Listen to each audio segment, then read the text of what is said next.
Please won't you pray with me? May the words of my mouth and the meditations of all of our hearts together find their way into the heart of God this morning. Amen. Hi. Did you all have a good Thanksgiving? Was it joyful? Parts of it? Were there parts of it that weren't so joyful? Yes, it's okay to admit that here. This Advent, it is Advent, the first Sunday of Advent. Your leadership recognized that after the collective trauma that we've all lived through these past few years, joy has been slow to return. We laugh less than we used to. We party less. We take ourselves and the world far too seriously, we decided. So we've decided that this Advent, instead of exploring the themes of hope, peace, joy, and love each week, we would just do joy, joy, joy, and joy. C.S. Lewis calls joy the serious business of heaven. If we want to practice what it might mean to create heaven on earth, we might need to be in the joy business. Joy is available, after all, to all of us, as Zach illustrated, even in the midst of suffering. Joyful people are slow to anger, less likely to judge and condemn, and more likely to love their neighbors. So this month, we will explore joy as something different from happiness, a gift from God in the face of despair and tragedy, a source of resistance and a source of resilience, a source of strength and hope. So, some of you had a great and joyful Thanksgiving. I bet some of you had a hard Thanksgiving. Raise your hand if it was mixed with both joy and hardness and hardship. Okay. Thanksgiving is a highly anticipated holiday in my house. We host, and it every year brings inevitable crushing disappointment when it doesn't live up to the expectations that we have for it. Do you know what I mean? Okay. So sometimes it involves me crying bitterly over my pie crust failures. This year, my dog Holly ate my leftover pies from Meadowbrook while we were in New Hampshire. So I learned from my pie crust failures. I bought pies this year, and then my dog ate them. I know. But our real heartbreak was that Uncle Evan and Cousin Stella couldn't come to Thanksgiving at our house this year because they had to go somewhere else. So every hour or so, Isaac would sigh and say, "It's not the same without Stella." Or Eloisa would say, "Unfortunately, the fun part of our family isn't here this year."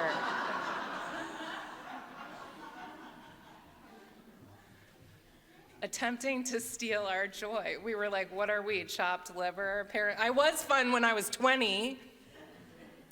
Finally, my mother, who never minces words, said, "Stop saying that. We all feel it, but when you say it over and over again, you make it hard for us to be joyful and grateful for what we already have and what we're doing now."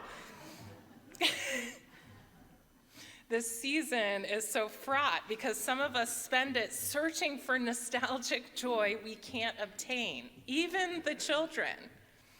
Nostalgic longing is just chasing down ghosts, amen? This practice doesn't bring us any closer to the thing or feeling that we want, but it does sap us of our joy in the present. This time of year is hardest, of course, for those who are struggling. And there are bigger struggles than Uncle Evan and Cousin Stella not coming to Thanksgiving. I know that.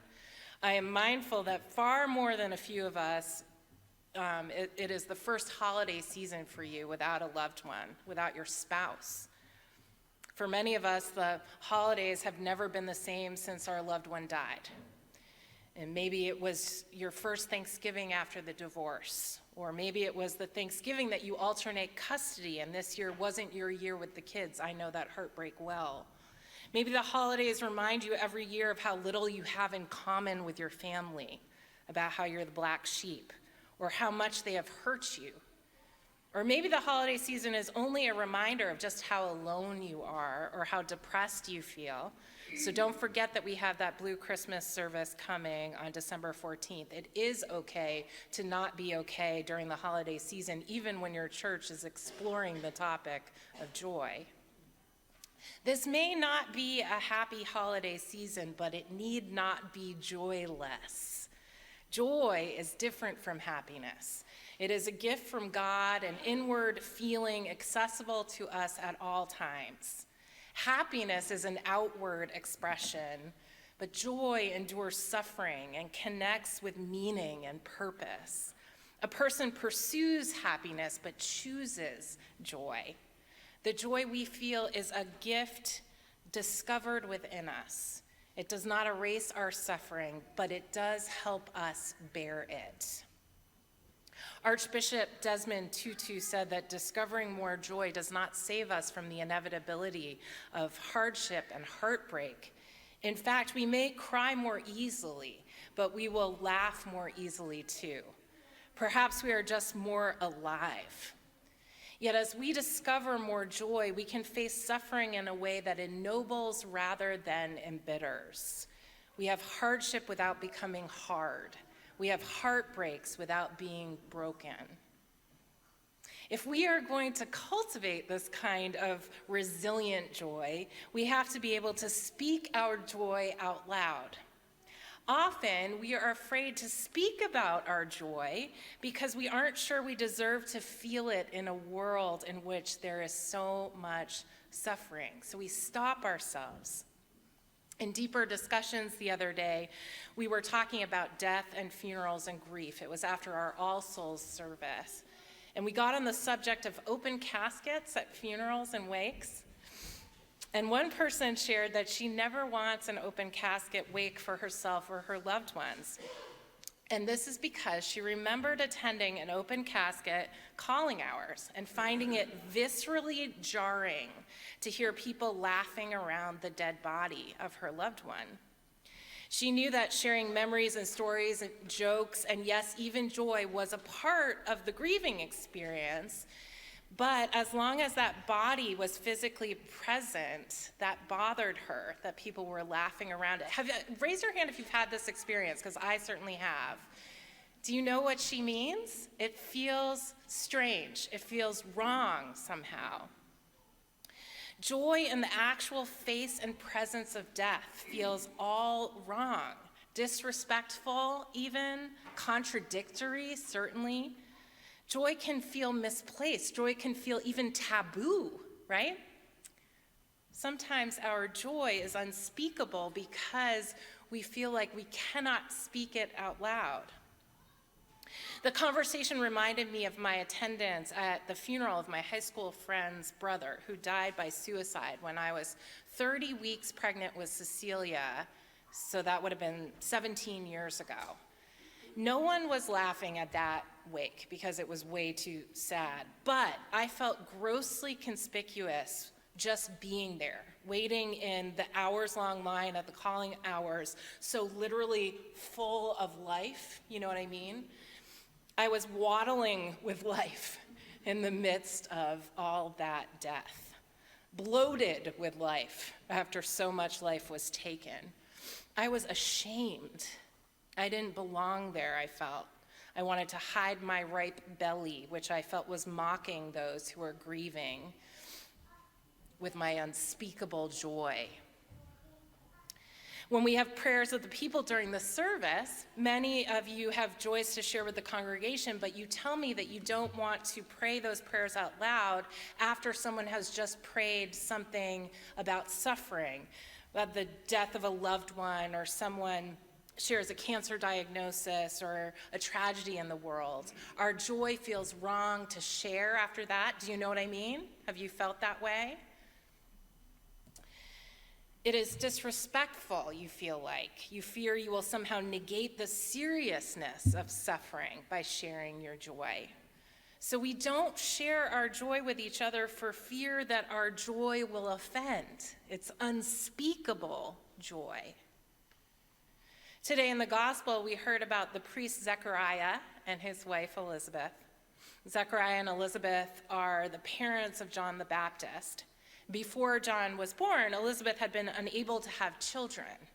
And both Zechariah and Elizabeth were getting on in years, it says. In other words, they were struggling with infertility, which is one of the greatest sufferings that our fellow humans experience, right? And they had almost given up on having a baby in this story. Answering their prayer for children, God sends an angel to tell Zechariah that Elizabeth is pregnant, and goes on to detail the future blessings of John's ministry in preparing the way for the Messiah. Brené Brown says that while joy is the most positive human emotion, according to research, it is also the most vulnerable. She says that joy is terrifying because letting ourselves feel it leaves us open to losing it, right? So many of us cannot tolerate joy, so we start rehearsing tragedy. It is safer that way and leaves us feeling more in control of the uncontrollable. If we prepare for the worst, then it won't hurt as much when the worst inevitably comes. And this is what happens with Zechariah, right? Zechariah is afraid to feel joy over the conception of his son. How can I know this will happen? He says. We are both old. I don't want to feel this joy. Anyone who has conceived after a miscarriage or the result of IVF knows this feeling all too well.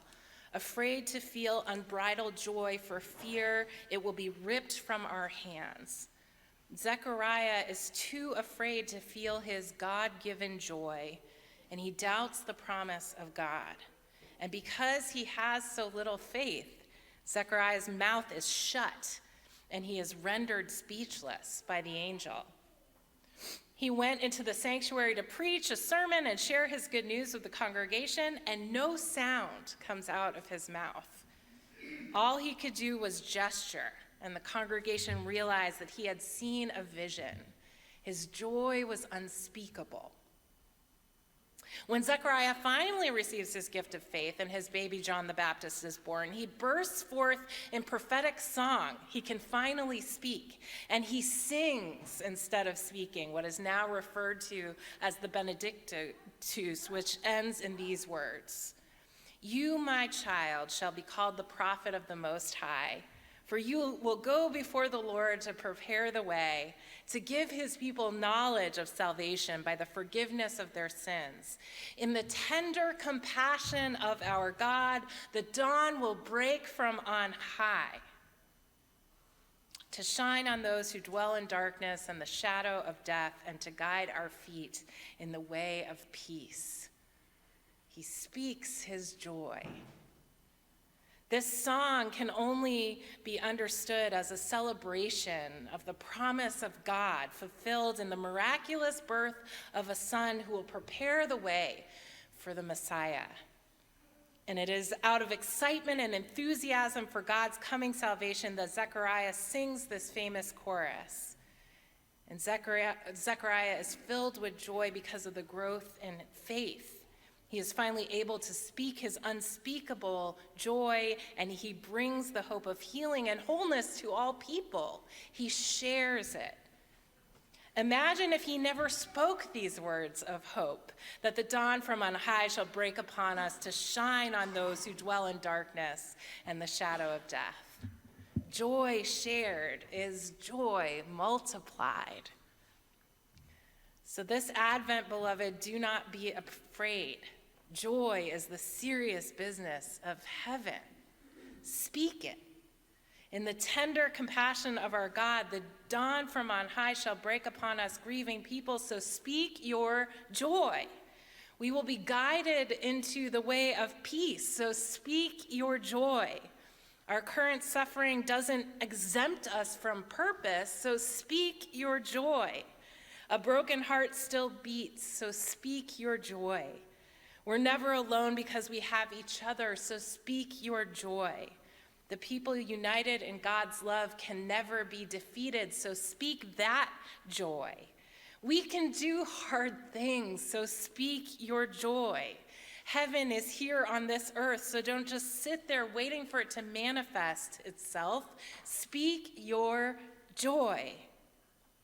The power of love will overcome the love of power, so speak your joy. Do not be afraid. You stand in the presence of God. Happiness may be elusive, but they will pry our joy from our cold, dead hands. Amen.